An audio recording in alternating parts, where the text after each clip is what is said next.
Welcome to Socrates Beyond Time, a place where I share stories inspired by the thought-provoking spirit of the ancient Greek philosopher Socrates through slow, deep, and contemplative dialogues. In the series Socrates and the Masters of Persuasion, Socrates journeys across time to meet influential figures throughout history, engaging them in conversations that explore the true nature of persuasion, not merely as a technique, but as a way human beings connect with one another.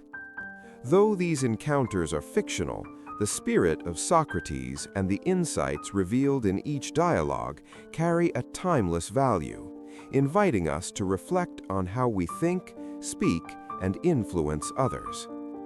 If you'd like to explore this journey more deeply, you're warmly invited to visit socratesbeyondtime.blogspot.com, where these reflections continue, quietly yet meaningfully. There are encounters that no longer revolve around what is right to say, but around what is not allowed to appear. When Socrates faces Noam Chomsky, persuasion no longer lies in changing thought, but in shaping the framework of thought, where questions never asked quietly determine the answers. One asks questions to shatter illusions. One points out that some illusions have never even been named. Between them, there is no confrontation, only a silent realization. When people do not know they can ask questions, are they choosing their own beliefs, or merely living within a boundary they have never seen? Cambridge, late 20th century. A room crowded with books.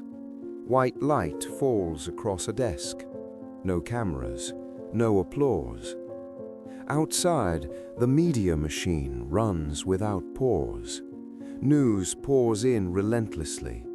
Frames of interpretation repeat until they feel familiar. People believe freedom of speech means freedom of thought, that once information is broadcast, truth will naturally emerge. Noam Chomsky sits before a stack of morning newspapers. He does not only read what is printed in bold. Another question moves quietly within him. What has not been said, and why? He underlines a short paragraph, circles an event pushed to the bottom of the page, points to an assumption treated as obvious. In that moment, he chooses a position from which there is no easy return, not merely analyzing speech, but the structures of power behind it. And from there, a realization echoes. The strongest persuasion is not forcing people to think something, but limiting the range of thoughts that can occur. A quiet tremor spreads outward. Silence itself can be a message. Socrates stands by the window, looking down at the quiet courtyard. He has always believed that dialogue keeps the soul awake. Now he wonders, very slowly, when people stop questioning what is called normal, are they truly being informed or quietly being shaped? And perhaps the final task of the philosopher is not to provide answers, but to protect the right to doubt.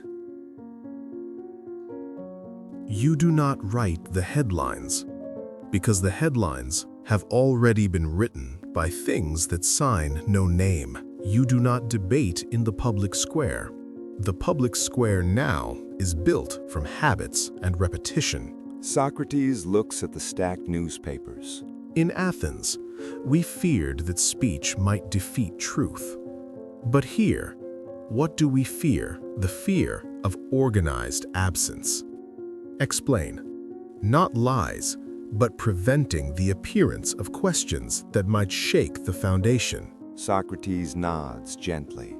Then where does persuasion happen when there is no call to action? In deciding what counts as normal. Socrates steps closer to the desk.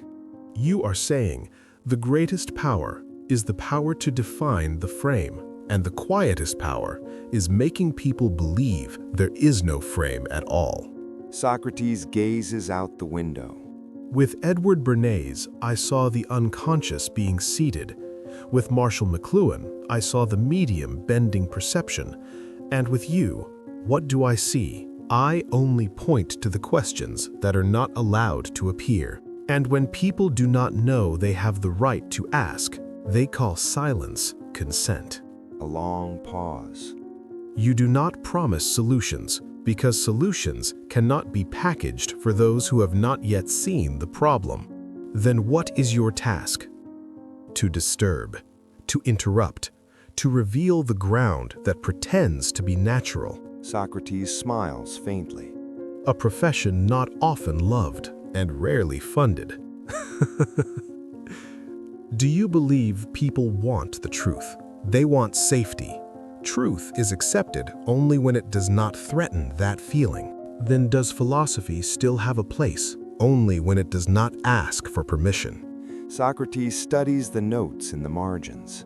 You do not persuade the masses. I try to keep a few people from falling asleep. And what of selling? What has it to do with you? Every persuasion sells a worldview. The question is, who has the power to decide which worldview is placed on the shelf? Socrates grows quiet. Then silence is also a message, the strongest one, because it never needs to justify itself.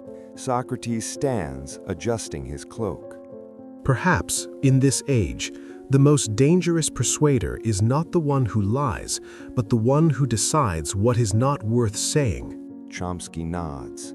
And the philosopher's task is not to replace them, but to keep the door of questions from being locked. Socrates walks out, leaving the room quiet, but no longer innocent. Noam Chomsky did not teach people how to persuade. He taught them how to resist invisible persuasion. By pointing to what is omitted, what is treated as obvious, he reminds us that when questions disappear, consent is no longer a choice, it becomes a condition of living. This imagined meeting leaves behind a final reminder. If philosophy loses the power to disturb, it becomes decoration for power.